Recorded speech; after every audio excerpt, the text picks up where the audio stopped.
Okay students, তাহলে আমরা আজকের লেকচারে যেটা আমরা দেখব সেটা হচ্ছে সিএনসি মিলিং মেশিনের বর্ণনা। তার মানে সিএনসি মিলিং মেশিন কী ধরনের হতে পারে বা এর কি কি পার্টসগুলো আছে, কী ধরনের মেশিনগুলোকে আমরা এগুলোকে আইডেন্টিফাই করতে পারবো বা এর কাজগুলো কী, এইগুলোই কিন্তু আমাদের এখানে আলোচনা করা হবে।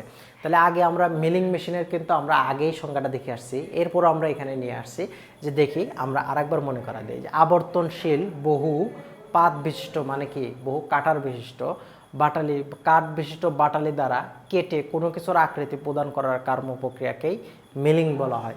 যেই মেশিনের সাহায্যে এই কর্মপ্রক্রিয়া সম্পাদন করা হয় তাকে মিলিং মেশিন বলা হয়। তার মানে এই যে যে জিনিসগুলো আছে, মিলিং কাকে বলে? একটা কাটারের মধ্যে যদি একাধিক কাটার বা cutting point multi point cutting থাকে কাটার থাকে তাহলে তাকে বলা হচ্ছে আমাদের মিলিং। তাহলে এইটাকে যদি বলা হয় তাহলে এই কাটারটাকে বলা হবে মিলিং কাটার, ওই আরবারটাকে বলা হবে মিলিং আরবার, মেশিনটাকে বলা হবে মিলিং মেশিন, জবটাকে বলা হবে মিলিং জব। এই জিনিসটাই কিন্তু আমাদের এখানে করা হচ্ছে। যেমন ধরো এখানে বলতেছে কি মিলিং শব্দটি কিছু বিষয়ের উপর নির্ভর করে। যেমন ধরো এই যে এই জিনিসগুলোর উপর নির্ভর করে। যেমন মিলিংকৃত জব, তার মানে কি আমার ওই জবটা কিভাবে কর্তন করা হয়েছে। আমাদের একটা কাটার ছিল, ওই কাটারের মধ্যে মাল্টি পয়েন্ট কাটিং পয়েন্ট ছিল, ওই কাটিং পয়েন্টের মাধ্যমে জবটা তৈরি করা হয়েছে বলে কিন্তু এটাকে মিলিংকৃত জব বলা হচ্ছে। এরপর বলছে মিলিং কাটার। আমাদের মিলিং কাটারটা কি, যে একটা কাটার আছে, ওই কাটারের মধ্যে একাধিক কাটিং পয়েন্ট যুক্ত আমাদের কাটিং আছে, তাহলে ওইটাকে বলতেছি আমরা মিলিং কাটার। তারপরে বলতেছি মিলিং মেশিন, যে মেশিনের মাধ্যমে এই মিলিং কাজ করা হয় বা একটা কর্তনের মাধ্যমে একাধিক, একটা বাটালির মাধ্যমে একাধিক কর্তনী বা মাল্টি পয়েন্ট কাটিং টুল থাকে, তাহলে তাকে বলতেছি আমরা মিলিং মেশিন। আচ্ছা, এরপরে বলছে মিলার। মিলারটা কি? মিলার হচ্ছে আমরা ঠিক সেম ওই যে আমার যেই জিনিসটার মাধ্যমে আমরা মাল্টি পয়েন্ট কাটিং টুলটা সংযুক্ত করে কর্তন করি তাকে বলা হচ্ছে মিলার। এরপর হচ্ছে মিলিং অপারেটর।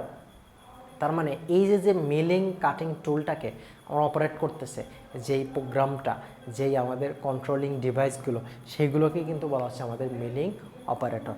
তার মানে আমাদের এই মিলিং বিষয়টার সাথে সম্পর্কিত রেখে আমরা কিন্তু বাকি সবগুলো করতে পারতেছি। মিলিং কাটার কোনগুলো, মিলিং ইসের কোনগুলো, মিলিং এইটার ইসের মানে এই কোনগুলো, মিলিং মেশিন কোনটা, মিলার কোনটা, মিলিং জব কোনটা, এই সবগুলো কিন্তু আমাদের মিলিং নামটা আসছে কারণ আমাদের এখানে এই মিলিং প্রক্রিয়ার মাধ্যমে আমাদের কাজটা করা হচ্ছে বলে কিন্তু আমাদের মিলিংয়ের কথাটা আসতেছে।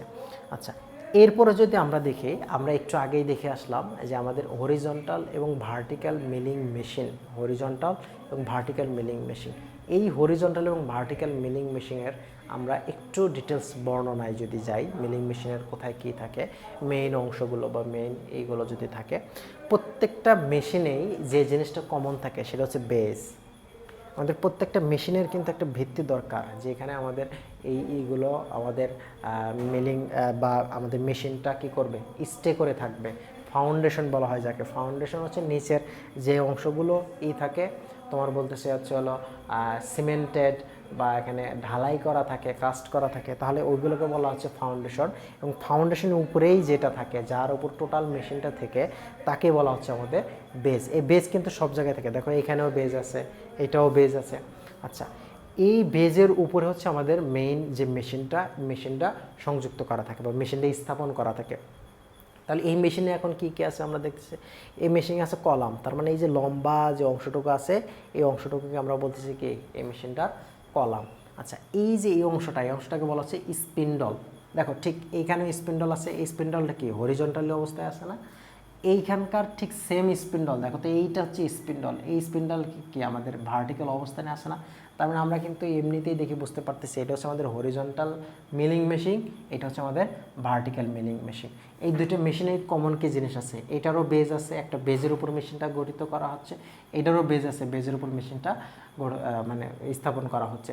এইটারও কলাম আছে, এইটারও ঠিক কলাম আছে। এই কলামটা একটু এটার চেয়ে ভিন্ন, যে এখান থেকে এইদিকে সরে আসছে, এরপরে আমাদের এটা যুক্ত করা হচ্ছে। এই কলামের উপরেই কিন্তু আমার টোটাল অংশটুকু ধরে আছে, কলামের উপরে কিন্তু টোটাল অংশটুকু ধরে আছে।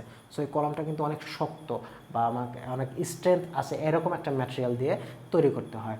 তাহলে আমরা কী করলাম, বেজ আছে দুইটারই, কলাম আছে দুইটারই, আমার কি আছে over hanging arm. Over hanging বলতে যে ঝোলানো যে অবস্থায় আছে এই দেখো তো এই আর্মটা এই বাহুটা আমাদের কি ওভারহ্যাঙ্গিং না, ঝুলানো অবস্থায় আছে না, এই জন্য এটাকে বলা হচ্ছে ওভারহ্যাঙ্গিং জাম্প।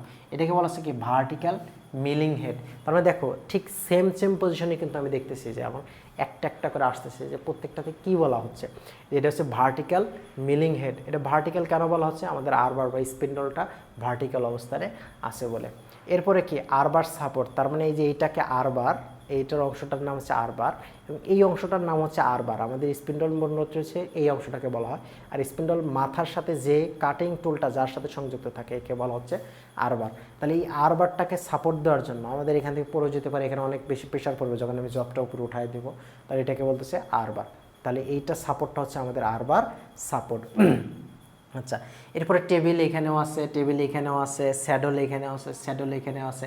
টেবিল এবং স্যাডল কি আমি কিন্তু এটা আগে বলে দিয়েছি, যে টেবিল যার উপরে চলাচল করে ওইটাকে কিন্তু বলা হচ্ছে স্যাডল। দেখো টেবিল যার উপর চলাচল করে ওই অংশটাকেই বলা হচ্ছে কি আমাদের স্যাডল। আর টেবিল কাকে বলতেছে, যেই যন্ত্রাংশের উপরে বা যেই অংশটার উপরে আমরা আমাদের কি করতেছি, যে জবটা আছে জবটা রেখে আমাদের অপারেশনটা করতেছি, ওই অংশটাকে বলা হচ্ছে আমাদের টেবিল। আর এই টেবিলটা যার উপর চলাচল করতেছে তাকে বলা হচ্ছে স্যাডল। এই যে দেখো একটা ডাবটেইল অংশ দেওয়া আছে বা একটা কি ওয়ে করা আছে, একটা ওয়ে বা পথ দেওয়া আছে, এই পথের উপর যে চলাচল করতেছে, যার উপর চলাচল করতেছে ওই অংশটাই কিন্তু আমাদের শ্যাডল। এরপরে দেখো নি এটাও আছে, এখানেও আছে কি এলিভেটিং স্ক্রু। এই দেখো এলিভেটিং স্ক্রু, এই এলিভেটিং স্ক্রুটা কি আমাদের যে এই টেবিলের টোটাল অংশটা আছে, নিটা আছে, টেবিলের টোটাল অংশটা আছে, এটা কিন্তু আমাদের উপরের নিচে সাইডে বা ওঠানামা করতে পারে। তো এই যে উপরের নিচে যে ওঠানামা করে এটা কিন্তু এই স্ক্রুয়ের মাধ্যমে, এই স্ক্রুয়ের মাধ্যমে ধরো আমরা এটা যদি এটা মুভ করাই, এই দেখো এই যে অংশটা যদি আমরা মুভ করাই তাহলে কী হবে, আস্তে আস্তে গিয়ারের মাধ্যমে এটা নিচে নিয়ে যাবে। আবার যদি উল্টা দিকে মুভ করাই তাহলে উপরের দিকে উঠবে। এটাও কিন্তু ঠিক সেম মেকানিজম। তার মানে vertical milling machine, horizontal milling machine মোটামুটি আমাদের সবগুলোই সেম, জাস্ট আমাদের চেঞ্জ কোথায়, আমাদের এই স্পিন্ডল এবং এর আরবারটা, এই স্পিন্ডল এবং আরবারটা আমাদের, বাকি আর তেমন কোনো কিছুই চেঞ্জ নেই। শুধু এই অংশটুকুর কারণে এটার নাম হচ্ছিল আমাদের হরিজন্টাল মিলিং মেশিন, শুধু এই অংশটুকুর কারণে এটার নাম হচ্ছে আমাদের ভার্টিক্যাল মিলিং মেশিন। তাহলে একটা মিলিং মেশিনে আসলে কি থাকে বা কেমনভাবে থাকে আমরা কিন্তু টোটালি সব কিছুই কিন্তু আমরা কী করলাম, দেখে ফেললাম, তাই না? তাহলে এই মিলিং মেশিনের যে অংশগুলো আছে এইগুলোকেই বলা হচ্ছে মোটামুটি প্রধান অংশ। এই প্রধান অংশগুলো আমরা কিন্তু দেখে ফেললাম এবং এটা কিভাবে কাজ করে এটাও কিন্তু দেখলাম। এরপর আমাদের এই টেবিলের অক্ষগুলো আছে, টেবিলের অক্ষগুলো কিভাবে চলতে পারে, কি উপায়ে যাইতে পারে এগুলো কিন্তু দেখব। কাটারগুলো আছে, কাটারগুলো কেমন কীরকম হতে পারে এগুলো কিন্তু আমরা অন্তত দেখে যাব। ঠিক আছে, যাই হোক এই ছিল মোটামুটি আমাদের মিলিং মেশিনের বর্ণনা। আগামী দিনে আমরা আরও এই বিষয় সম্পর্কে একটু বিস্তারিত আলোচনা করব। ধন্যবাদ।